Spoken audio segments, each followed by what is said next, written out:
Southwest Western Australia is designated as one of 36 global biodiversity hotspots. But WA's natural assets are rapidly being destroyed through clearing for industry and housing. Lots of flora and fauna are now extinct or in decline.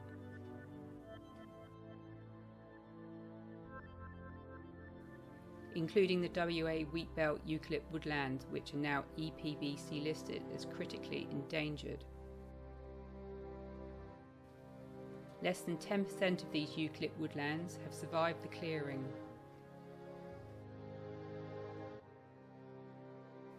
The 18 million hectare WA wheatbelt stretches from north of Geraldton to Esperance in the south.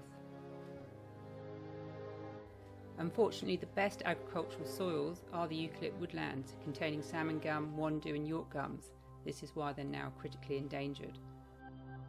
Problems from rising temperatures and drying landscapes are now escalating because of the lack of remnant vegetation cover. Conserving and replanting our eucalypt woodlands will really help WA into the future. Let's have a look at some of these WA Wheatbelt Eucalypts. The salmon gum is probably the most iconic tree of the WA Wheatbelt environment. Often seen towering along roadsides or alone in paddocks, this majestic tree's bark turns salmon during the summer. Salmon gums are tall single trunk trees with some reaching 30 metres tall.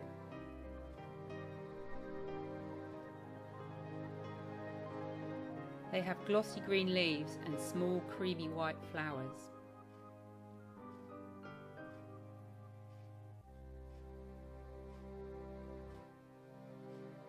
Their distinctive form with umbrella canopy is a marvel.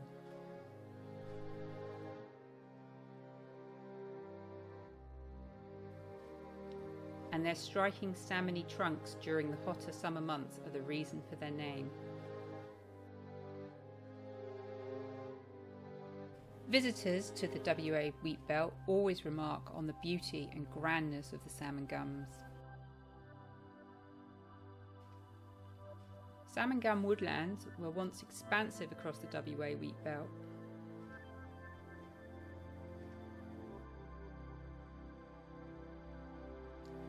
But now highly fragmented and confined to small remnant pockets and reserves, including road and rail reserves.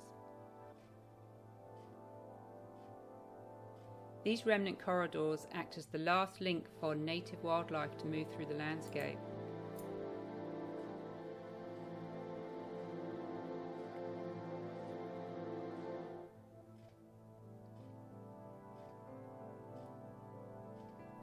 Road reserves are often only one tree thick.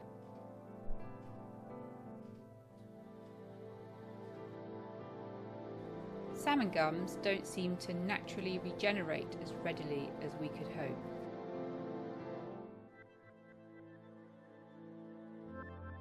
So once these trees die or get chopped down, there is nothing to replace them.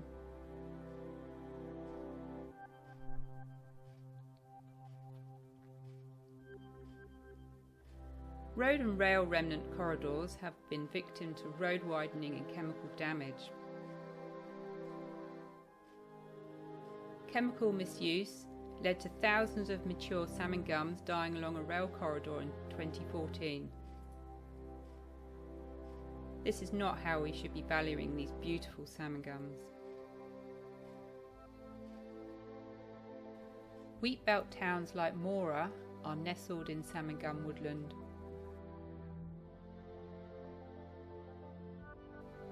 Giving the town a unique character and providing many environmental, social and economic benefits. Yet more and more trees are being removed in these towns for various reasons and not being replanted elsewhere. Paddock trees are the latest victim of the chop due to the use of GPS-driven farm machinery. Yet these paddock trees contain the tools for pest control and pollination for crops,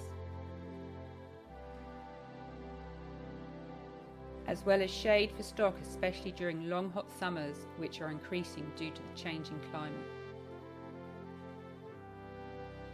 These old salmon gums also provide hollows for the endangered Carnaby's black cockatoos.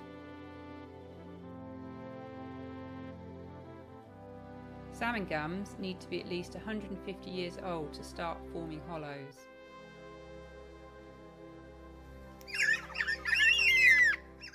The Carnaby's need us to act now before their numbers dwindle further and they go extinct.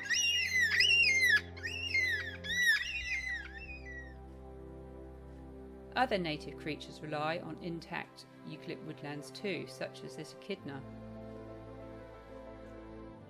They forage the woodlands for their diet of ants and termites.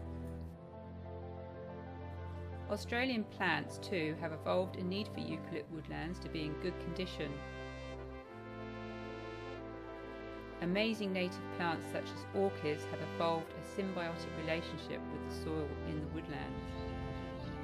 These orchids won't grow anywhere else, so once these woodland trees are destroyed, so are these wondrous orchids.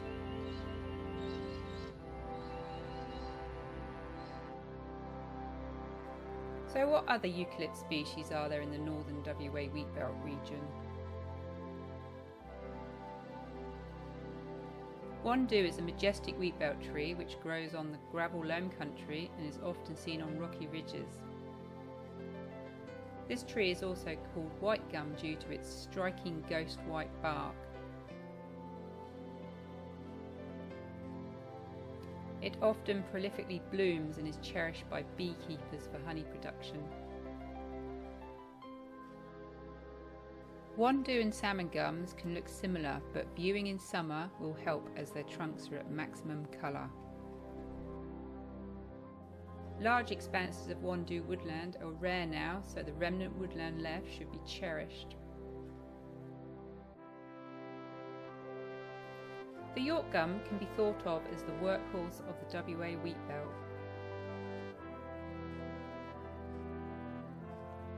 It's found throughout the wheatbelt and has many uses, including stabilising land and providing stock shelter. York gums can have single or multi-stems and its gnarly bark is unmistakable.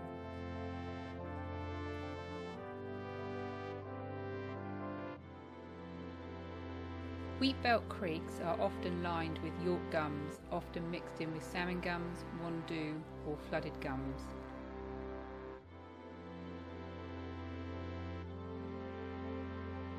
Gimlet is a standout WA wheatbelt woodland tree.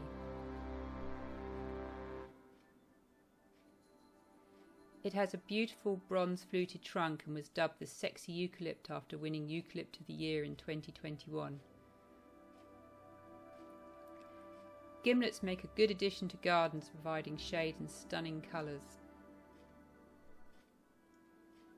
They are also useful out in the paddock as beneficial insect attractors and providing stock shade. Endemic to the WA wheatbelt, mottle cart is one of the most striking and revered eucalypts of Australia. It produces huge red flowers which are contrasted by silver powdery foliage.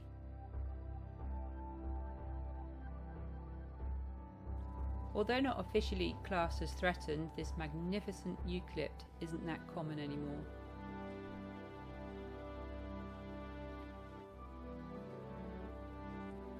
The rose mallee is a jaw-dropping eucalypt which is rare and under threat from extinction in the WA wheatbelt.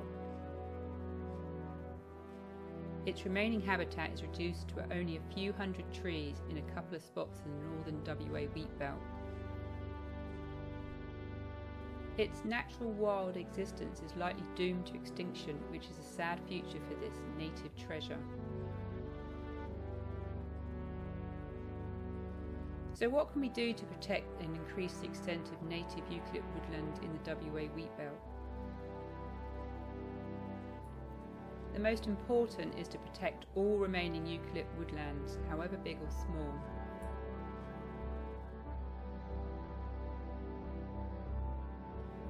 Revegetate riparian areas to reduce erosion and salinity and allow native wildlife to move through the landscape better.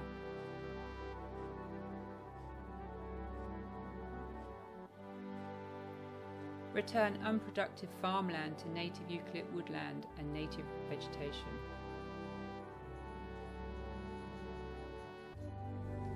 Local land care groups can help with projects and funding to put the bush back. A worthy example to demonstrate this is happening with the glorious but endangered Mount Yule gum. This rare gum has had its population on one farm at least quadruple because of action to repopulate it.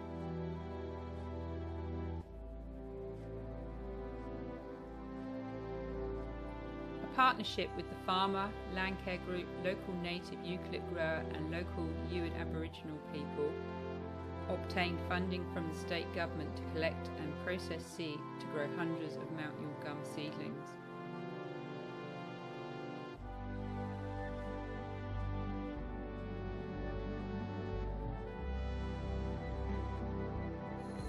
This project isn't huge in terms of hectares on the ground, but it shows what can be achieved if the community works together to put the bush back.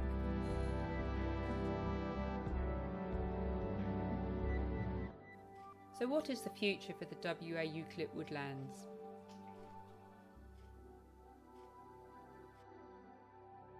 We are lucky to live surrounded by these magnificent natural assets which have been here for millennia.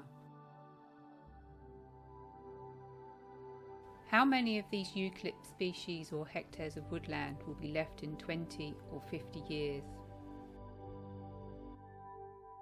Or will it be down to the last couple of trees standing? Hopefully we'll make the right choice to love our eucalypts more.